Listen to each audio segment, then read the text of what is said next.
Okay, I originally made this video without my light on. I keep forgetting this camera has a light. It's actually on my cell phone, but, you know, I keep forgetting that.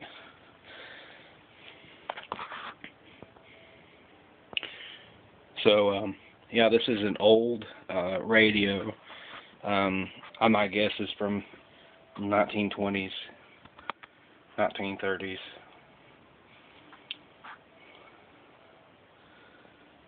Unfortunately, I won't be getting this one because of my aunt's getting it. I really wish I could have had it. Give it a close up on all the dials.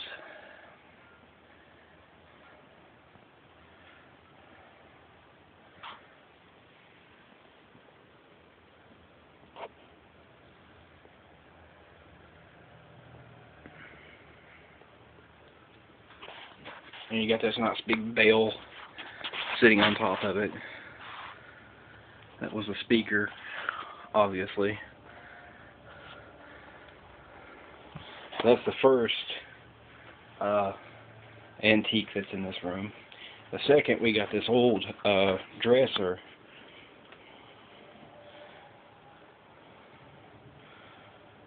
I think that was what they would call a Victorian style dresser, but you know, you're free to correct me. I've even tried the drawers out. They still open and close just fine and dandy. In fact, very smooth. You got this old mirror. There's me.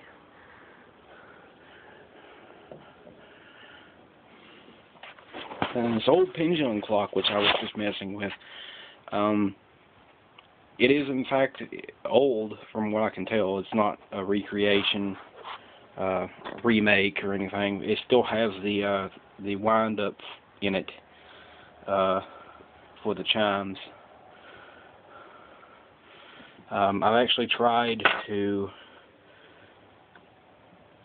you know, get the pendulum starting back up, but for some reason it wants to come to a halt probably about after 5 minutes of, you know, swaying back and forth. You got the old weathered look. I'm really hoping to acquire this clock and get it fixed. It even has all the gears and everything. Everything's still functioning beautifully. I love the sound of these, but I don't really want to do too much to it because I'm afraid I would hurt it, damage it or something. The door still, you know, functions, closes, open and closes, whatnot. That's actually the second pendulum clock that's in this room. The other one sitting on top of the radio, it's still in complete condition.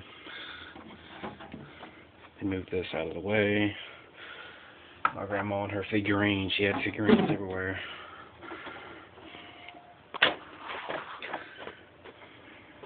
This one does the same thing. You'll start the pendulum up and it will just stop. It actually also has some goodies down in it.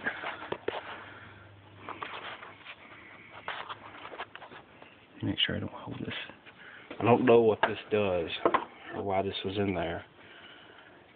It feels like something's in it. It looks like some sort of flute or something. There's also that, which I'm sure you pulled it out to wind it up. There's also this big weight that goes up the side. I'm sure some clock person out there on YouTube probably will look at this and be like, yeah, that's what's wrong with it.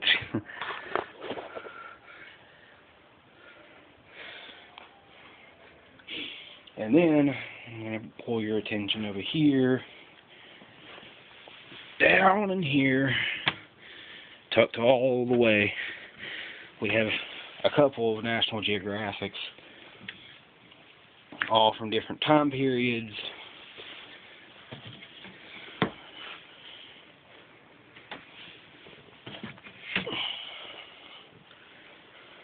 And these are just a handful. I mean, there's way more down in there, but these are just a handful.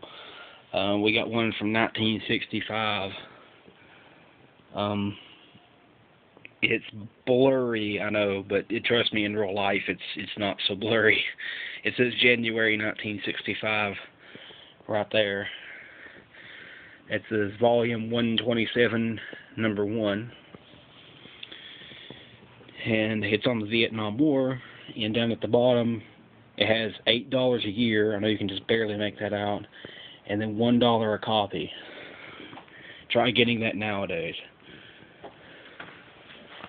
And the other ones, we got this one from 1966 and 1969,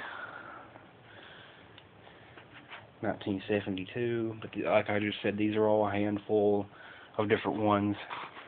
I'm hoping to get them.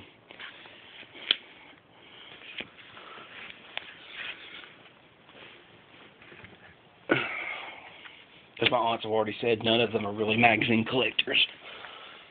But I would get them and probably put them in plastic cases. And so, yeah, this is pretty much everything. Here's something, Jim from the 80s. It's one of those telephones that you can actually see all the working parts in it all the way through. It's made by PhoneWorks. It's been up here since I was a kid. Same spot, hasn't moved. And I think that will be about it. Well, there's a bunch of books under here that are from the 1920s. Some of them newer. Like obviously that one in the corner there is probably a lot newer, but you got some that are torn all to pieces like that. I found one in the basement. That's from 1909. It's falling apart, literally. I have to get a picture of it. But it's tucked down in there on a shelf where nobody would ever see it. And that's pretty much all I've got to show right now on this video.